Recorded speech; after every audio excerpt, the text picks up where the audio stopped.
Hi, my name is Rose, and the night I served dinner to my family, I also served something else, divorce papers. My husband Claudel laughed like it was a joke. My children stayed quiet, like they always do. But behind their silence was a lie that had been building for years. They stole from me, piece by piece, my home, my voice, my worth. You ever sit at a table where everyone eats, but somehow you're the only one starving? The clink of china and soft hum of Mahalia Jackson filled the air as I laid the last fork down on the table. That table, same one we'd had since the kids were little.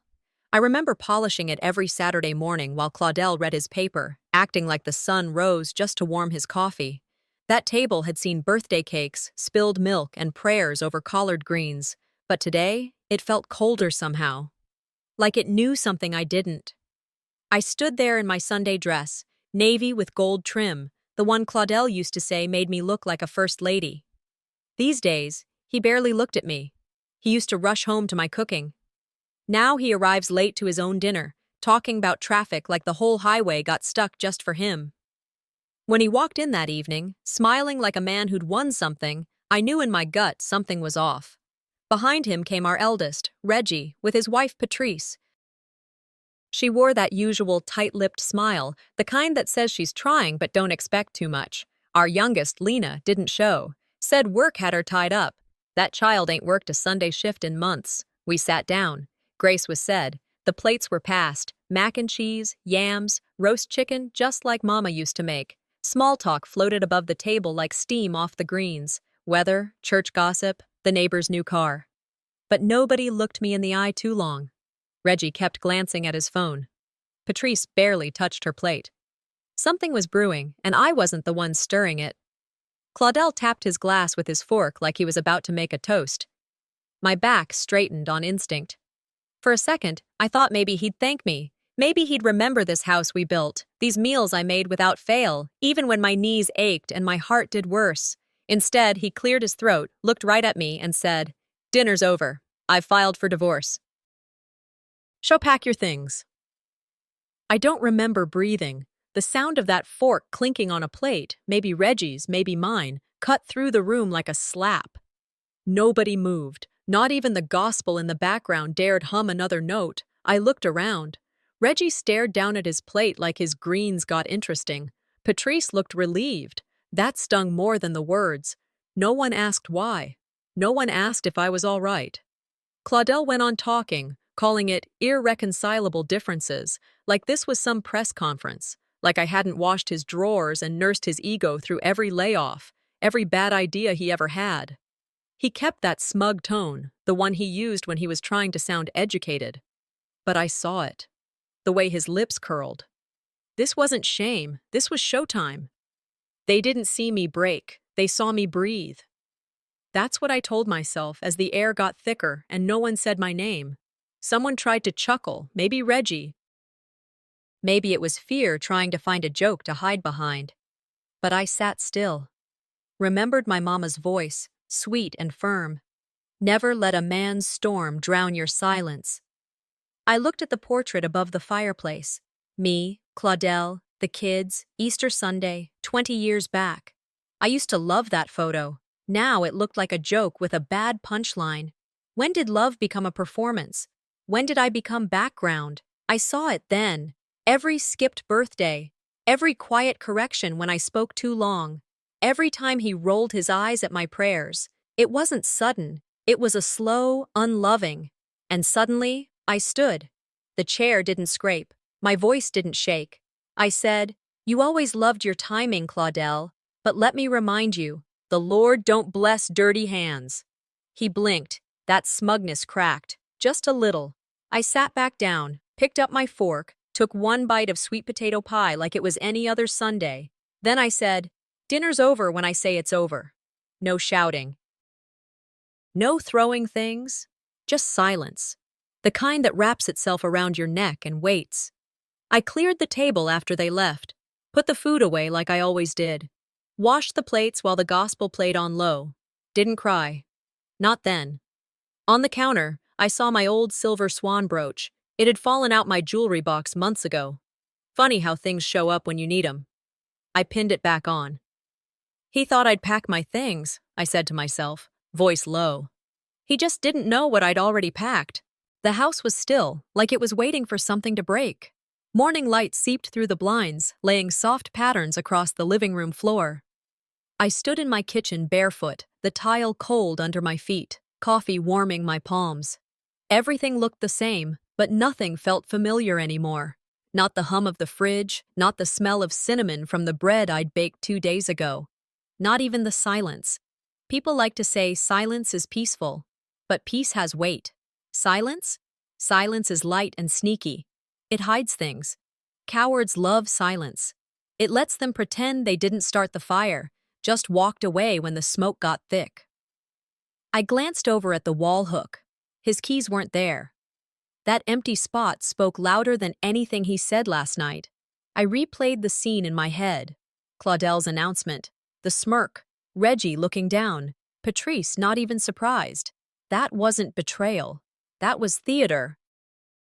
I just hadn't known I was the only one without a script. That's when his name came back to me. Marcus Tate, sharp young man, used to carry his books like they were gold. I mentored him back when he was just trying to pass the bar. He always said, "Miss Rose, you're tougher than any judge I'll ever face." I remember laughing, telling him, "You'll see one day." I didn't look him up on my phone. I pulled out my old leather planner from the back of the pantry, some things you just don't throw away. And there it was, written in black ink, under T, Marcus Tate, esque. I dialed the number slow, let my finger hover just long enough to wonder if this was real. He answered after 2 rings. His voice still carried that balance of respect and edge, like he was used to bad news but never stopped fighting it. We didn't do small talk. I told him I needed help. He didn't ask why, just said, "Come by the office," quietly. I've heard some things. Heard. That word landed like a rock in my gut. He didn't explain, didn't have to. When the call ended, I poured myself another cup, then moved through the house like a woman with a purpose. I didn't tear drawers open or throw things around. That's not how you find truth. You glide through, slow and sure, like smoke slipping under a door. His office was clean, too clean. Dust around the edges, but no clutter. That's how Claudel operated. Messy life, spotless surface. I checked the desk, not the top drawer, but the second. Something didn't sit right. I pressed the back, and there it was. A false panel. Behind it, a manila folder. Account statements. Transfers. A PO. Box in Buckhead I never knew about. Small withdrawals, steady. Nothing flashy, but enough to keep someone comfortable without questions. Mistress money. Or maybe just freedom he'd bought early. I didn't use my phone. I had an old digital camera tucked in the sewing kit. Took photos, page by page, because screens can lie. Paper. Paper don't care who's watching. I whispered to myself. They thought I'd just sit in my robe and pray on it. They forgot who taught them to pray. Later that evening, I sat on the porch and called Lena. She answered on the second ring, voice tight. I asked one question, straight. How long have you known? She hesitated. Just a beat. That beat told me everything. Mama, it wasn't my place. That's all she said. I thanked her, nothing more. After we hung up, I opened my desk drawer, pulled out a small notebook, leather-bound, no name, wrote down the date. 1 sentence. The silence started at my table. Locked it in the old jewelry box under my bed. That night, as I changed into fresh clothes for my meeting with Marcus, I caught the glint of my silver swan brooch. I didn't pause this time, pinned it on. Let them see the quiet one fly. The dress I chose, the same one I wore to my retirement party.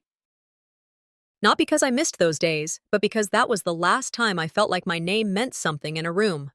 By the time I arrived at Marcus's office, the sun was starting to dip. He greeted me with a nod, didn't hug me, didn't pity me, just respect. I handed him the flash drive and folder. He flipped through the papers, his brow lifting just slightly. I think you'll want to see this, he said, pulling an envelope from his desk drawer. Just came from the courthouse. I opened it slow. Inside, a petition, not just for divorce. Claudel was filing for sole ownership of the house, citing my mental instability. I laughed, Not loud, just a small breath through my nose. He was building a story, painting me as broken so he could walk away clean. He thinks I'm unstable. Let's see how stable he feels when the truth comes home to roost. Morning light crept through the blinds. The kitchen was quiet, heavy with what was left unsaid. I sat in the old wingback chair, the cushions soft beneath me, and watched the dust motes dance in the shafts of sunlight. The world outside moved on. The world inside me felt paused. I thought back to last night, how Reggie's eyes flicked to the floor when Claudel spoke, how Patrice's lips tightened, how I sat there, the only one with true knowledge. They never looked me in the eye. That silence, it was never courtesy. It was fear.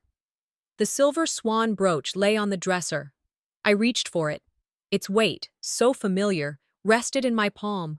Worn years ago, polished on Sunday mornings, given by Mama the day I walked down the aisle. Now it felt like a weapon, a reminder. I pinned it to my lapel and watched its reflection in the mirror. I told myself, "You're not invisible." Later, Kiana toddled in, her backpack bouncing at her side. She dropped her toys on the rug and looked at me with curious eyes. Quiet voice, child voice. "Grandma, why did Grandpa say you're not family?" The room went silent. I felt her question land somewhere deep, raw. She didn't know half the whole story. She didn't need to.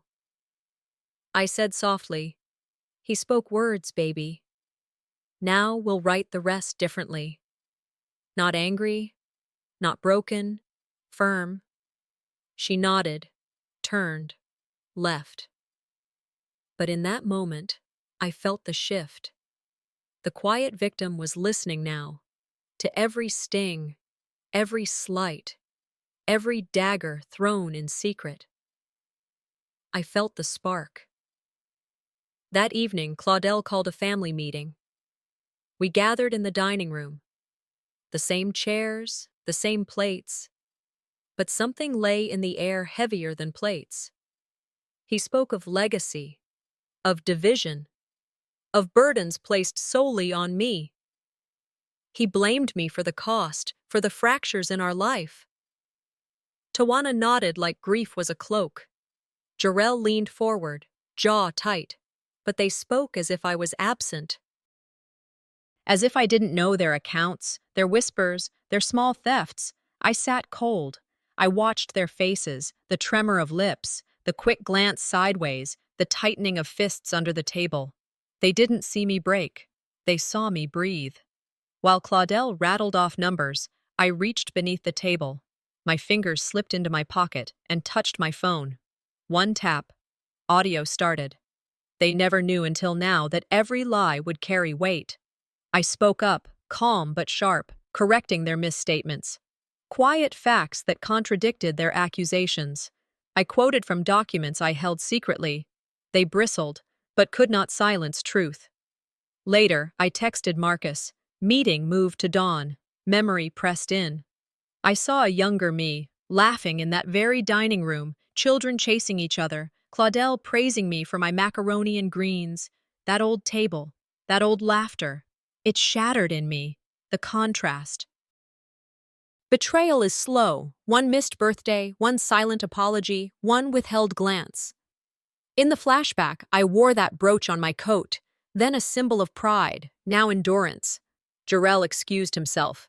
My gaze fell on his briefcase bag on the floor. The flap cracked open just enough to see a manila envelope labeled, "Atlanta P.O., Box Statements." My heart quickened. That box was the same one tied to the hidden accounts I'd discovered. They thought I couldn't see. They thought silence would drown me. They're about to learn silence made me dangerous.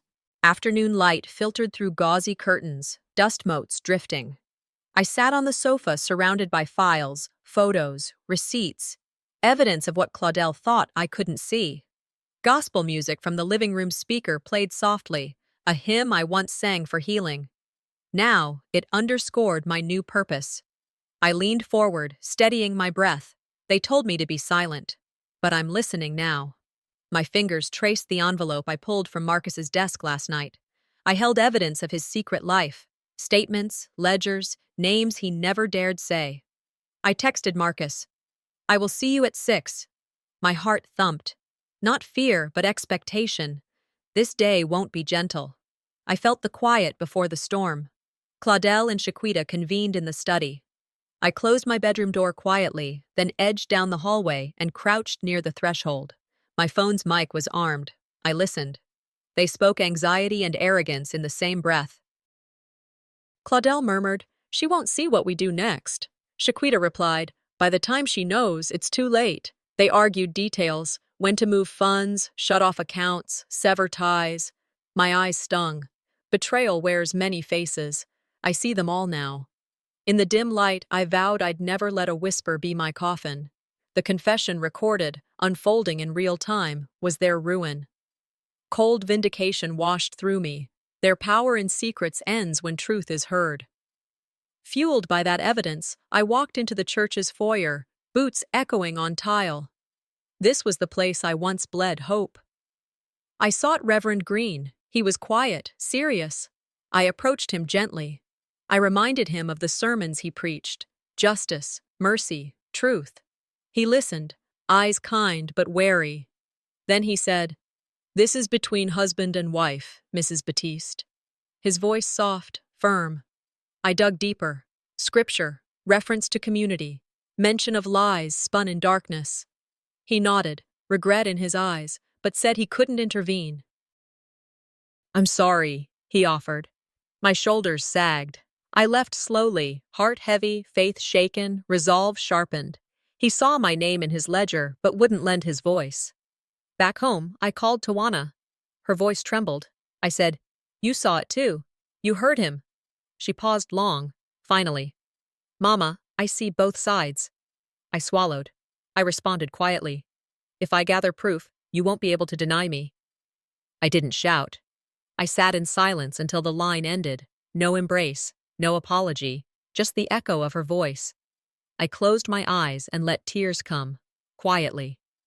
Then I rose, gathering composure. I collected the files, my hands trembling slightly, and pinned the silver swan brooch to my blouse, not as memory, as proclamation. I stood before the mirror, straight shoulders, fierce eyes. I closed the door and carried with me what I needed: evidence and resolve. That evening, Marcus called, his voice tight. "I just got a court notice, motion to freeze the account in Atlanta." My breath stalled. And this was leverage, the chokehold they exerted. I stared at the papers in my lap. The storm was here. They tried to silence me. I just found their chokehold. Evening settled heavy on the house like a weight I couldn't shake. I didn't turn on the big light, just the lamp beside the sofa, soft and golden. I sat there, alone, flipping slowly through the old photo album, pages soft from years of turning. There we were, me and Claudel on our wedding day, back when promises still meant something. Our babies grinning with cake smeared across their cheeks. Baptisms, Sunday suits, vacations we scraped together just to laugh in new places. I let my fingers linger on one page before reaching for the framed wedding photo on the mantel, only to find it empty. The frame still sat in place, but the picture? Gone. My hands didn't shake. Not yet. But my heart, it knew. That wasn't some accident. That was a message. When they erase your past, they trying to erase your worth. I checked everywhere. Hallway drawers. The safe I used to keep birth certificates. Even the linen closet, like maybe I was the one losing my mind. But the photo wasn't there. What I did find stopped me in my tracks. Right there on the hallway table, neatly placed in a new silver frame, was a photo of Claudel and Chiquita, at church, hand in hand, front pew. Him beaming like he just solved peace in the Middle East. She dressed like a deacon's wife. I stared at it, didn't say a word. They didn't need to burn my photo. Removing it was enough to kill a memory. I went out front to breathe, just sit on the porch. But word moves fast around here, especially when your husband wears a collar and waves a Bible. Velma, who's lived next door since we moved in, walked over slow with a Tupperware full of banana pudding and that tone in her voice. "Rose, I just want to say, Pastor's done a lot for this community. Don't let all this mess make you bitter. He's helped the youth. That's still something, right?" I nodded like I understood. I did, but not the way she thought. And from across the street, Mr. Lewis chimed in as he watered his flowers. A man of the cloth deserves the benefit of the doubt. I sat quiet. Inside, I screamed.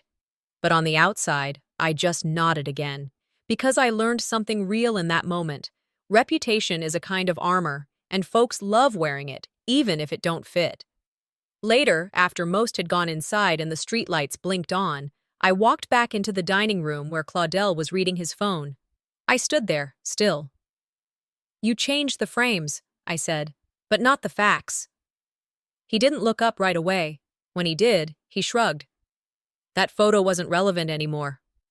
I pulled my phone out of my pocket and tapped twice.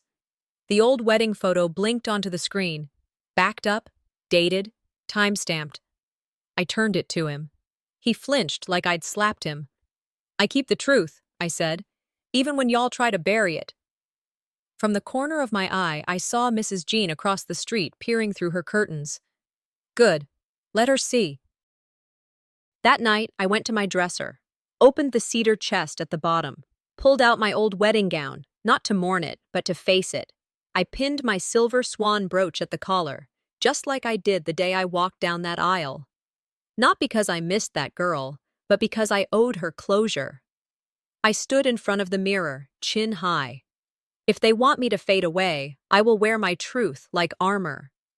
Before I turned in, I checked the mailbox. There, in between bills and junk coupons, was a letter. No return address, just the county seal stamped on the back.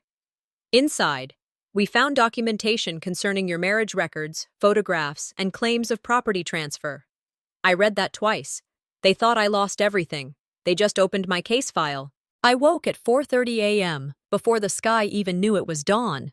The envelope Marcus sent me the night before sat on the dresser, mocking me with its silence. I stared at it until my mind settled. No more whispers. Time to speak in full voice. I stood in the dark, slipping into the dress I reclaimed, simple, white with faint embroidery. I pinned the swan brooch at my collar. It caught a glint of moonlight, reminding me who I was. Words from scripture echoed in my mind, the ones Mama taught me to cling to. They had taken much, but they would not take my voice. When I stepped outside, the mailbox waited. A neighbor handed it over, sealed and raw. The letter demanded I vacate the house in 30 days, signed, Shaquita Knox, new proprietor. My breath froze. I pressed the paper to my chest. They didn't wait to move me out. They tried to erase me first. My hands didn't shake. My heart roared. I took a photo, tucked it into my safe, then stepped into the yard, breathing. On the lawn lay a battered cardboard box stamped Miscellaneous Discard. My box of keepsakes. I dropped to my knees, fingertips brushing wedding cards, faded letters, baby booties. I held a letter to my chest, tears sliding. They threw away my life like yesterday's trash. The children's cast-offs, their rejection, felt like shards in my skin. I bagged the remnants with careful disregard. I would salvage what they tried to bury. The front gate squeaked. Claudel and Shaquita came, documents in hand. I stood firm at the threshold. Shaquita stepped forward with that smug look. Claudel's face twisted. I said, quiet but strong, "You can knock, but you won't find me broken." He faltered. I gestured to the box. "My life isn't in your control. It never was." Neighbors lined the street, voices behind curtains. Tension stretched. I didn't flinch. Inside, I closed the door. My breath shook in my ears. I thought how control never came from one blow. They chipped away, little lies, small silences, until I was gasping for air. I steadied myself. The fight was bigger than fear. I locked doors, stood at the window watching that box glint under streetlight. The letter lay sealed on the table. Then my phone buzzed. Marcus's text lit the screen. They just filed a motion to freeze all proceeds from P.O. box transfers. The bank is freezing Claudel's access. My vision narrowed. I whispered, "Game on." They thought eviction would muffle me. They just locked their own cage. My phone buzzed before the sun came up. A bank alert. $842.67. Hotel reservation confirmed. I blinked twice, sat up, rubbed my eyes. I didn't book no hotel. I pulled up the charge. It was my old secondary credit card, the one I thought had been cut off. My name, my number, then the hotel name popped up, in South Carolina.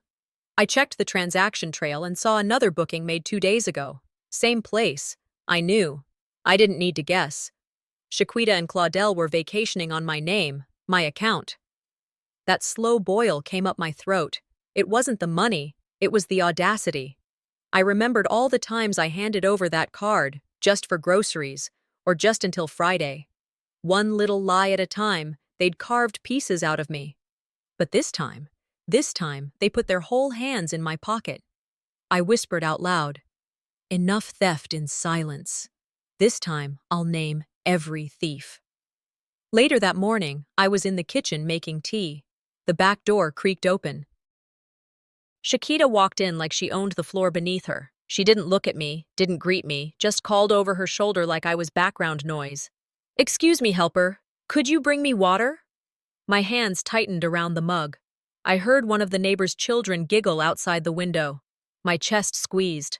I set the mug down, turned slowly, and looked her straight in the eye. "I am not invisible." She smirked, brushed past, didn't say a word. Just left that poison in the air. I stood there in silence, then walked back to my room, sat down slow. I heard that word again. Helper, servant, shadow. Like I was some faded figure pressed into wallpaper. By noon, I had enough. I drove across town to Jor-El's studio apartment, knocked 3 times, waited. He opened the door, eyes sleepy, confused. "Mama, what's wrong?" I didn't step in, just stood right there and asked, "Why'd you let them use my card?" He froze. I checked the charges. "You knew." "You knew, and you said nothing." He stammered. "I didn't think it would be a big deal, Mama. I needed the money. It's just temporary." I nodded slow. Let it settle between us. "You needed it, but at what cost to me?" He didn't answer, just looked down at his shoes like they'd speak for him. "You're choosing sides now, Jarrell. Don't think I don't see it." I left without another word. Back home, I was raking fallen leaves in the front yard when Velma Goudreau strolled up. She leaned close, her voice low. "Rose," she said, "I need something from you." We stepped aside, under the porch shade. She handed me a crumpled notepad. "I saw them, late last night, Claudel and Jarrell, taking folders from your garage." She pointed to a list of names. "People who heard Claudel talk about your house at church, bragging." I looked at her. "You'd testify?" "I will, so will they. You're not alone." I didn't cry. I just held her hand. Quiet. Even small lights helped me see again. By mid-afternoon, I sat across from Marcus in his office. His desk was clean, but his eyes were moving fast. "We'll start the motion to freeze anything under that P.O. box. I've already sent notice to their bank." He handed me the affidavit. "We'll file to preserve evidence, too. But he's gonna fight back. Claudel's not gonna go down quiet." "Let him," I said. "The truth doesn't fear daylight." I signed with a firm grip. My name, my life. Driving back, the sky had turned overcast. Wind picked up.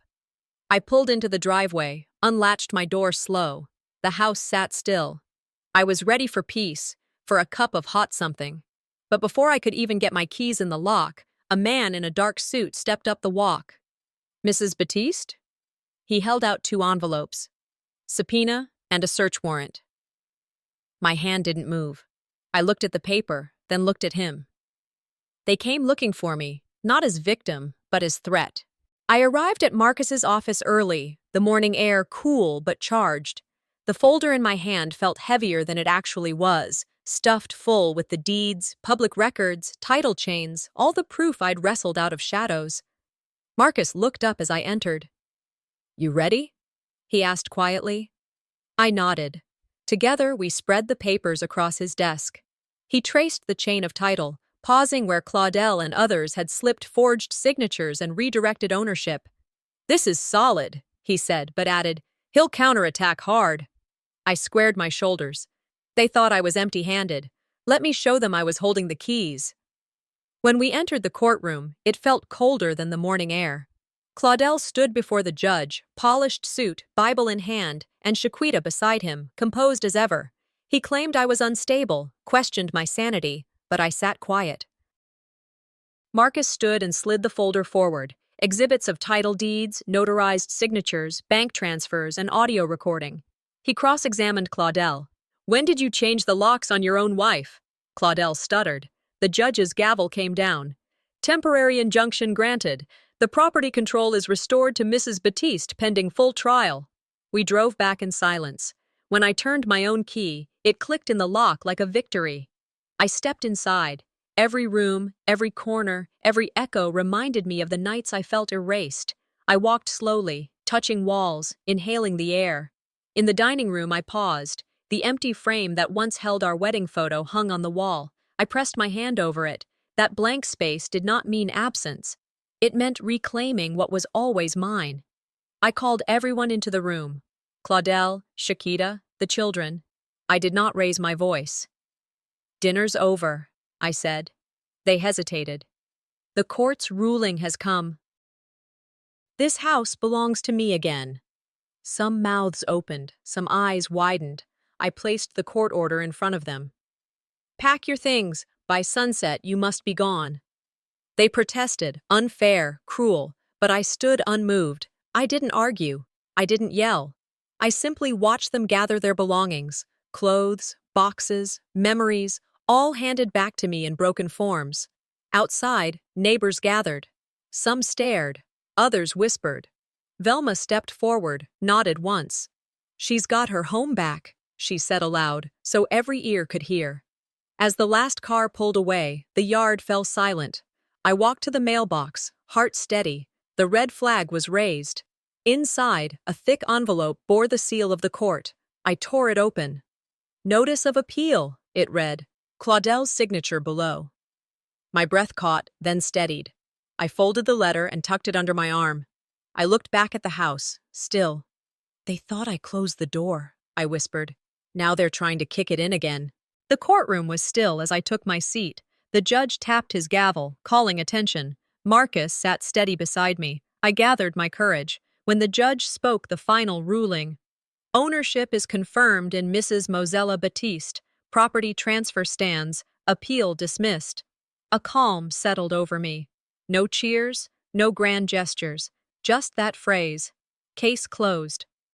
My eyes softened, and I whispered, "Thank you, Mozella." Marcus reached across and squeezed my hand. "You earned this the hard way," he said quietly. Back home, I found a letter from Mozella's attorney waiting on the kitchen counter. I opened it with trembling fingers. The updated will named me sole heir to the house, explicitly excluding Claudel and the others. The words praised my strength, my motherhood, my endurance. I folded it close, tears peppering the edges. I murmured, "She saw me. Through it all, she saw me." Only days later came news that Claudel had a stroke while arguing with his new lawyer. No chance to reverse the decisions he'd tried to fight. Some mourned, some stayed away. When I visited his grave, I left a single white flower and said softly, "I never needed revenge, just peace."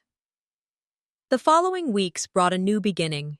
I repainted walls, replaced portraits, turned the house into home on my own terms. That Sunday, I hosted dinner, inviting neighbors and old friends. I stood at the head of the table and said, "This house ain't made of bricks. It's made of battles, and I'm still standing." A little girl piped up afterward, "Miss Rose, will you tell me how you won it all?" I smiled and said, "One day, baby. But today, you just know, stand steady." I launched a scholarship in Mozella's name for single mothers. I began mentoring women, visiting community centers, sharing bits of my story, not for pity, but for strength. Walking through my neighborhood, people nodded. I passed a mirror and stopped, looked at myself, older but whole. I said, "I thought I lost everything, but losing him gave me everything that mattered." One evening, I found another envelope, an invitation from the Women's Leadership Council in Atlanta to speak at their next panel, Voices of Resilience. I held it close, then nodded. If the world's finally ready to listen, I'm ready to speak.